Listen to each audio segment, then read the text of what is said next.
Este martes, en fallo unánime, la 9ª Sala de la Corte de Apelaciones de Santiago revocó la libertad de Pablo Ávila Méndez, de 23 años, autor confeso del crimen del barrista de Colo-Colo Claudio Lincaqueo San Martín, más conocido como El Escombro, ocurrido el pasado 30 de septiembre.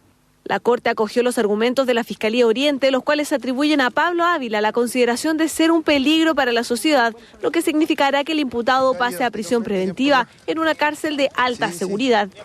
De acuerdo a las indagatorias del Ministerio Público, el sujeto actuó de manera premeditada, ya que antes de cometer el crimen concurrió a su domicilio a buscar el arma que luego utilizó para atentar contra Lincaqueo.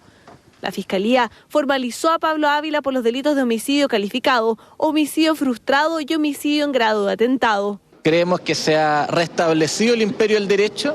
El tribunal, en fallo unánime, es decir, 3 votos contra 0, estimó que había 3 delitos de homicidio calificado y que el imputado tenía participación en esos delitos y además que este señor es considerado un peligro para la seguridad de la sociedad. Se hizo mucho hincapié en el alegato respecto de la existencia de vulneraciones de derechos fundamentales y de garantías, tanto al momento de la detención como del traslado, y los vicios que existen en el procedimiento. Pese a los antecedentes, la jueza de garantía Natacha Rus no otorgó una orden de detención en su contra por considerar que no había riesgo de fuga, además que el sujeto había colaborado con la investigación. Luego, durante la audiencia de formalización, la magistrada Valeria Vega tampoco accedió a dejarlo en prisión preventiva al considerar que no existían pruebas suficientes para acreditar su responsabilidad de los hechos y lo dejó con las medidas cautelares de firma quincenal y arraigo nacional mientras duraba la investigación. El caso causó revuelo nacional y hasta el presidente Sebastián Piñera llegó a hablar de una reforma a la reforma procesal penal debido a las malas decisiones tomadas por las juezas del 13º Juzgado de Garantía de Santiago que lo dejaron en libertad. Se cumple ahora un nuevo capítulo en esta historia, esta vez con Pablo Ávila tras las rejas. Bueno, al margen de lo que ha resuelto el tribunal hoy, que parece responder al sentido común, ¿no? Porque todo el mundo percibe que es un peligro para la sociedad, una persona que dispara. Pero digamos también en favor de las 2 juezas que se habían pronunciado originalmente, porque se han sabido más cosas. Fue tan chapucera la manera como procedió la policía en este caso, que a ese joven, primero no estaba claro ante los jueces de garantía en qué circunstancias llegó al cuartel de la policía. Porque por un lado se dijo que había sido voluntario, pero después se dio la versión de que había sido detenido por un control de identidad. En ese caso, no es legítimo detener a una persona, llevarla a un cuartel policial por un control de identidad, porque además tenía el carnet. Tercero, se le toma la declaración sin estar presente un abogado. Tampoco se le advierte en qué contexto él está haciendo la declaración. Después, la declaración no fue grabada, es un informe. Y ante el tribunal, el joven no la ratificó.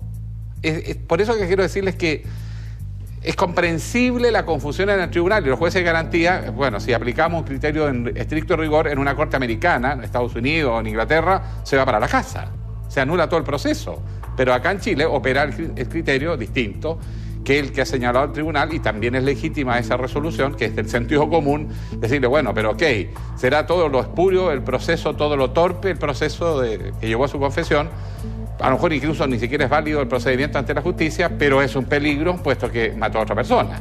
Yo lo que quería agregar es que este caso despertó una polémica grande, porque a raíz de la libertad que decretaron 2 juezas en este mismo caso, es que se provocaron varias reacciones. De hecho, del mismo presidente de la República, que dijo que se planteaba hacer una reforma de la reforma procesal penal, apuntando específicamente a este caso, porque claro, el sentido común dice, oye, si una persona se autoinculpa y es formalizada por el homicidio de otra, o sea, debería quedar presa mientras dure la investigación, porque, ojo, esto ni siquiera todavía va a juicio.